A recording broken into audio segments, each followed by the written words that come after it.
Semicon India 2025-এর উদ্বোধন প্রধানমন্ত্রী। 2021-এ Semicon India প্রকল্প শুরু, 2023-এ সেমিকন্ডাক্টর প্রকল্পের অনুমোদন, তারপর থেকে আরও সেমিকন্ডাক্টর প্রকল্পের অনুমোদন। ভারতের ওপর আস্থা বাড়ছে গোটা বিশ্বে।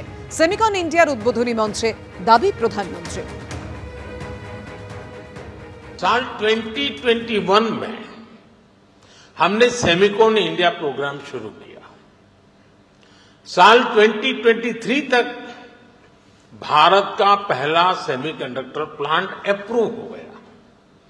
साल 2024 में हमने कुछ और प्लांट्स अप्रूव किए। साल 2025 में हमने 5 और प्रोजेक्ट्स क्लियर किए।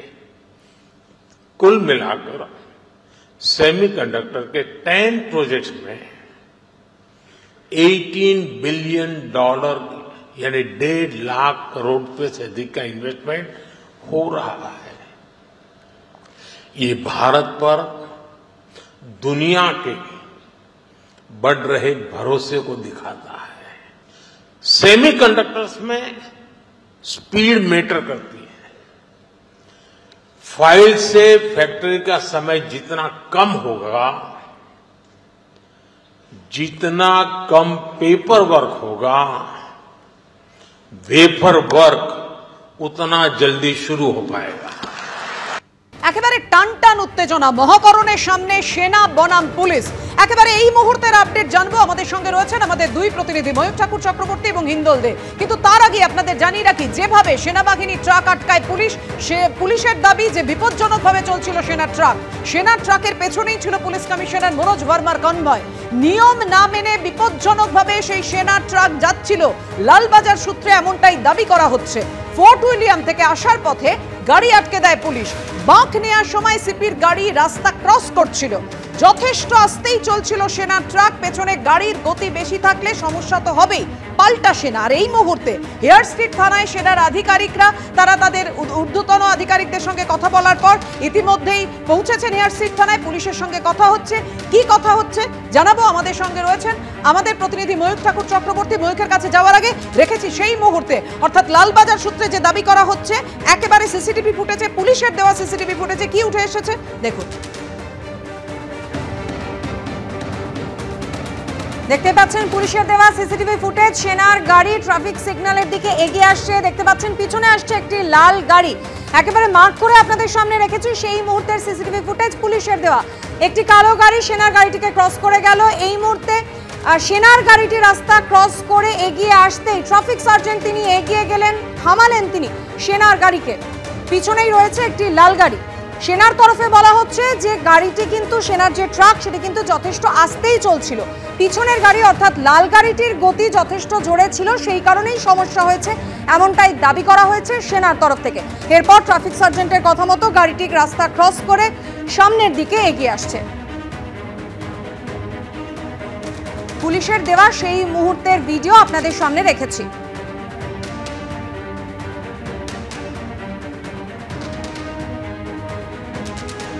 অন্যদিকে পুলিশের তরফ থেকে বলা হচ্ছে যে বিপজ্জনকভাবে চলছিল সেনার এই ট্রাক।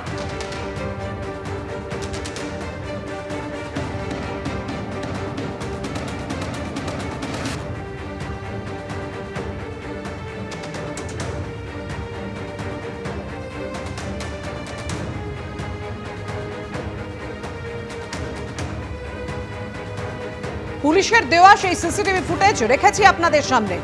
সেনার ট্রাকের পেছনেই ছিল পুলিশ কমিশনার মনোজ ভার্মার কনভয়। নিয়ম না মেনে বিপজ্জনকভাবে চলছিল সেনার ট্রাক। লালবাজার সূত্রে এমনটাই দাবি করা হচ্ছে।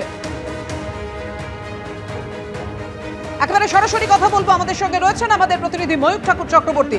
ময়ূর, কি আপডেট এই মুহূর্তে? দেখো, সেনা পুলিশের গাড়ি আমাদের ক্যামেরা পার্সন অতনু কুণ্ডু সরাসরি দেখাচ্ছে। এই গাড়িতে করেই 4 জন অফিসিয়ালস সেনাবাহিনীর, তারা কিছুক্ষণ আগে ফোর্ট উইলিয়াম থেকে এসছেন এবং ফোর্ট উইলিয়াম থেকে আসার পর তারা এই মুহূর্তে হেয়ার স্ট্রিট থানার ভেতরে গেছেন। সেখানে পদস্থ আধিকারিকদের সঙ্গে তাদের কথা হচ্ছে। ঘটনার সূত্রপাত আজকে সকাল 11টার সময়। যে ছবি আমরা দেখতে পেয়েছি কলকাতা পুলিশের তরফ থেকে সিসিটিভি ফুটেজ, সেটাও ইতিমধ্যে দেওয়া হয়েছে। যে রাইটার্স বিল্ডিং ক্রস করার পর ব্রেভন রোড এবং রাইটার্স বিল্ডিংয়ের যে ক্রসিং, সেখানে কলকাতা পুলিশ কমিশনার আসছিলেন গাড়ি নিয়ে।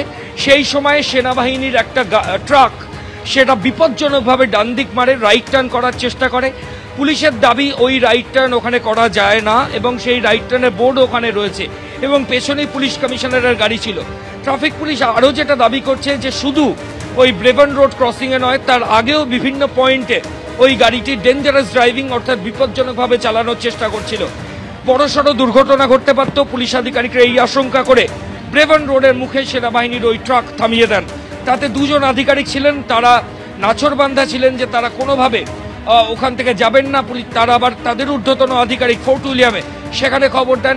ফোর্ট উইলিয়াম থেকে যে খবর পাওয়া যাচ্ছে যে এই গাড়ি ফোর্ট উইলিয়াম থেকে পাসপোর্ট অফিসের দিকে যাচ্ছিল। সেনাবাহিনী দেখো এই মুহূর্তে সেনাবাহিনীর এক অফিসার তিনি বাইরে বেরিয়ে এসেছেন।